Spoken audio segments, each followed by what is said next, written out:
certain parts of the world. Movie की शुरुआत में दिखाया जाता है कि एक जॉन नाम का आदमी काम से घर आता है और अपनी वाइफ कैरन से मिलता है जो कुकिंग कर रही होती है। जब जॉन कैरन से बात करता है तो वो उससे बात नहीं करती। उस दिन रात को वो मूवी देखते हैं और जॉन फिर से बात करने की ट्राई करता है, लेकिन उसे फिर से वही रिस्पॉन्स मिलता है तो वो लिविंग रूम से बाहर जाने की सोचता है, पर कैरन उसको रोकती है और बोलती है कि उसे कुछ बात करनी है। वो हेजिटेट करती है पर कुछ इरेलीवेंट सा बोलती है। अब अगले दिन जॉन काम के लिए रेडी होता है और बाथरूम में जाता है। जैसे वो मिरर में देखता है तो उसे एक स्ट्रॉन्ग इंपैक्ट फील होता है जो उसके बाथरूम की सीलिंग में एक होल क्रिएट कर देता है और जॉन होल से देखता है तो उसे कुछ फाइटर जेट दिखते हैं। वो फटाफट से अपने अपार्टमेंट से बाहर जाकर देखना चाहता है कि ये क्या हो रहा है। तभी कैरन उसे बुलाती है और फिर से कुछ इंपॉर्टेंट बोलने का ट्राई करती है। बाहर जाकर वो शॉक हो जाता है जब वो एक प्लेन को नियर बाय बिल्डिंग में क्रैश होता हुआ देखता है। उसके पीछे खड़ा हुआ आदमी बोलता है कि ये एकदम बिल्कुल 9/11 के जैसा है, जिसके बारे में जॉन को कुछ नहीं पता।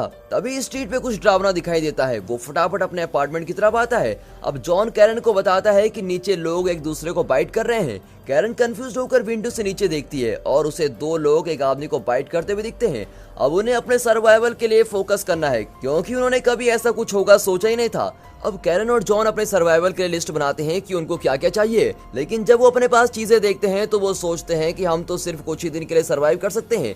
अब इस वजह से वो डिसाइड करते हैं कि वो अपने नेबर के घर जाएंगे और वहां से लूट करेंगे। वो डिसाइड करते हैं कि अभी जॉन जाएगा और इसके बाद कैरन जाएगी। अब थोड़ी देर बाद जॉन खाना लेकर आता है और कैरन को बताता है कि उनके नेबर्स एंडरसन का डोर अनलॉक्ड है। ये कैरन को बहुत ही इंटरेस्टिंग लगता है और वो एंडरसन के घर को लूटने को जाती है। फिर वो कुछ वाइन की बोतल्स के साथ वापस आती है तो वो जॉन को कहती है कि वहाँ एक टेलीविजन छूटा है, उसको लेकर आओ, और फिर वो टेलीविजन लेके भी आ जाता है। अब उस दिन रात को वो उस चोरी किए हुए टीवी में न्यूज देखते हैं और न्यूज के अकॉर्डिंग लोगों को इन्फेक्टेड पीपल से कांटेक्ट नहीं करना है और उन्हें एक एक्स मार्क अपनी विंडो पर लगाना है ताकि कोई बाहर से उनको देखे तो पहचान ले कि यहाँ जिंदा लोग बचे हैं। अब अगली सुबह जॉन उठता है और उसे कैरन ग्रीट करती है जो अभी लूट कर आई है और ऐसा लगता है कि उसकी वाइफ कुछ ज्यादा ही सप्लाई कलेक्ट करने में इतनी चली गई है कि उसने एक ड्रेस भी चोरी कर ली है। अब कुछ देर बाद जॉन सोचता है कि उन्हें क्या करना चाहिए अगर कोई इन्फेक्टेड पीपल उनकी बिल्डिंग में एंटर करता है। तो कैरन बोलती है कि वो सिर्फ अपने आप को डिफेंड ही कर सकते हैं और अब वो दोनों प्रैक्टिस करते हैं कि वो अटैक कैसे करेंगे। फिर वो कुछ वेपन्स और टूल्स तैयार करते हैं और कैरन को अपने घर के दरवाजे के बाहर कुछ आवाज सुनाई देती है और वो एकदम से जॉन को अलर्ट कर देती है और फटाफट से वो डोर ओपन करते हैं ये सोचकर कि रेस्क्यू टीम आई होगी, लेकिन वो खोल के देखते हैं तो एक इन्फेक्टेड पर्सन को बाइट करने का ट्राई करता है पर लकीली वो बच जाते हैं। फिर जॉन बोलता है कि वो इस टाइम स्मोक करना चाहता है और ये सुनते ही कैरन जाकर कबर्ड से सिगरेट्स लेकर आती है और जॉन उससे पूछता है कि क्या तुम्हारे पास कुछ और भी है। अब उसके सरप्राइज के लिए कैरन कुछ इलीगल ड्रग्स लेके आती है और उनको सूंघती है। अब जॉन को ये सब पसंद तो नहीं है पर फिर भी वो ट्राई करता है। फिर थोड़ी देर बाद कैरन उसको एक पिस्टल दिखाती है। अगले दिन कैरन एक गन शॉट की आवाज से उठती है। वो उठकर किचन में जाती है और देखती है कि जॉन उसकी पिस्टल से खेल रहा है और उसने कैरन की मॉम के दिए हुए पॉट को शूट भी किया है। फिर वो उससे गन लेके बाथरूम में शोर लेने चली जाती है। अब वो उन ब्रोकन पीसेस को घर के बाहर रख देते हैं ताकि पता चले कि अंदर कोई है और अपने रूटीन में प्रोसीड करते हैं। बीच बीच में वो ब्रेक लेके ड्रग्स भी लेते हैं। जब वो अपने रूटीन में होते हैं तो उन्हें एक नॉइज आती है जैसा कि कोई उनका डोर ओपन करने का ट्राई कर रहा हो। वो सोचते हैं कि कहीं फिर से कोई इन्फेक्टेड पर्सन तो नहीं आ गया। फिर जॉन एक नाइफ ग्रैब करता है और कैरन एक हैमर। वो डोर ओपन करते हैं तो उनके नेबर एमिली और लियो उनके घर में स्टे करना चाहते हैं। अब कैरन नहीं चाहती कि वो उनके घर में रहे पर जॉन उन्हें वेलकम करता है और जैसे ही वो लिविंग रूम में बैठते हैं तो लियो उन्हें बताता है कि वो कैसे लॉन्ड्री रूम में फंस गए थे और जब वो बाहर निकले तो उन्होंने देखा कि इन्फेक्टेड लोग उनकी बिल्डिंग में आ गए हैं। फिर उन्हें जॉन और कैरन के डोर स्टेप पर ब्रोकन पॉट्स दिखे तो वो अंदर आ गए। अब एमिली और लियो को काफी भूख लगती है तो वो पोलाइटली कुछ खाने को मांगते हैं। कैरन वहाँ पर तो मान जाती है पर जैसे ही वो किचन में जाती है तो वो बोलती है कि लियो और एमिली यहाँ नहीं रह सकते। एमिली लिविंग रूम में बैठकर कैरन के लिए बहुत बुरा बोलती है कि वो पागल हो गई है जब से उसका अबॉर्शन हुआ है। जॉन और कैरन के डोर स्टेप पर ये साफ साफ दिख रहा था कि दोनों विमेन के बीच कोई टेंशन है। जैसे ही वो कपल अपनी मील फिनिश करता है तो एमिली एक ड्रेस को नोटिस करती है। वो बोलती है कि उसके पास भी सेम ड्रेस है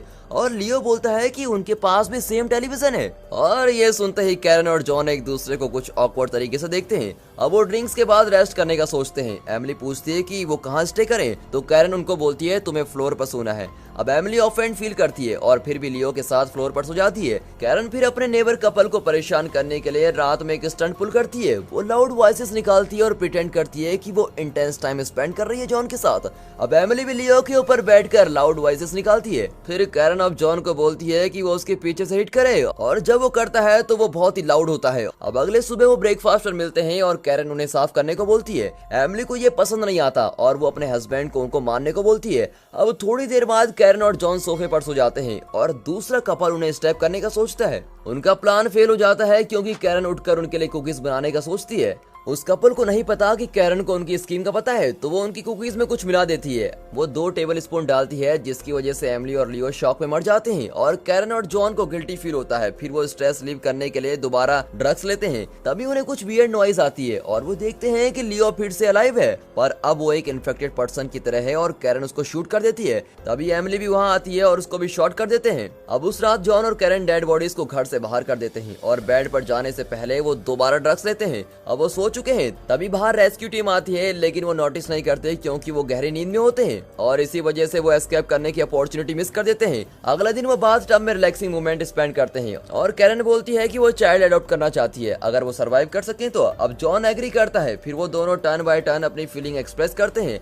अब उस रात जॉन कैरन को एक मिनी इंडोर डेट पर लेकर जाता है जहाँ वो स्ट्रेंजर प्रिटेंड करते हैं। अब जैसे रात होती है उनके बीच सब कुछ इंटेंस हो जाता है, पर वो डिस्टर्ब हो जाते हैं जब उनके डोर पर नॉक होता है। अब कैरन डोर ओपन करने के लिए जाती है और जॉन उसको रोकना चाहता है, पर वो लेट हो जाता है। तभी 3 आदमी उनके घर में आते हैं और वैल्यूएबल आइटम्स की डिमांड करते हैं, पर उनके पास तो कोई वैल्यूएबल आइटम्स होता नहीं। अब उनका लीडर उन्हें जॉन को मारने को बोलता है और कैरन को असॉल्ट करने को बोलता है। कैरन हेल्पलेस है, पर वो उस आदमी के फेस पर फ्लोर फेंककर उसकी नेक में नाइफ से मार डालती है।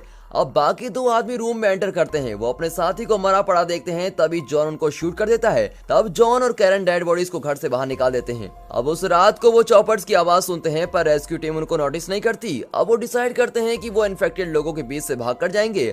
अब अगले दिन वो प्लान एग्जीक्यूट करते हैं, लेकिन वो जितनी स्पीड से गए होते हैं उतनी स्पीड से वापस आ जाते हैं क्योंकि बाहर बहुत ही इन्फेक्टेड लोग होते हैं। लेकिन इसी बीच किसी इन्फेक्टेड पर्सन ने कैरन के लेग पर काट दिया होता है और अब वो थोड़ी देर में वो भी इन्फेक्ट हो जाएगी। अब जॉन गारंटी करता है कि एक फार्मा कंपनी है जो इसकी वैक्सीन देगी और इस एश्योरेंस के साथ वो सोने चले जाते हैं। रात को सोते हुए कैरन को नाइटमेयर आता है कि वो अपना कंट्रोल लूज कर रही है। फिर वो वहाँ से जाने का फैसला करती है, पर जॉन उसको डोर की तरफ जाते हुए देखता है और उसको रोक देता है। जॉन अब उसे अपना खून देता है और बोलता है कि इसको पियो, तुम थोड़ी देर शांत रहोगी। लेकिन कैरन अपनी हंगर को डिनाई करती है, पर जॉन उसको पीने पर मजबूर करता है। अब अगले दिन जॉन और कैरन विंडो के पास खड़े होकर सोचते हैं कि शायद अब वही बचे हैं पूरी सिटी में। अब इसको अपना लास्ट डे मानकर जॉन अपने सारे प्लान्स कैरन को बताता है। जॉन बताता है कि कैसे रेस्क्यू टीम आएगी और कैरन को वैक्सीन मिलेगी। जॉन बिना शर्माए बोलता है कि वो अपनी वाइफ के साथ ओल्ड होना चाहता है और कैरन भी सेम चाहती है। फिर वो दोनों टीयर्स में हो जाते हैं, पर कैरन बोलती है कि उसे बात लेना है। फिर वो बाथरूम में अपने आप को मारने का सोचती है। तभी जॉन वहाँ आकर उसको देख लेता है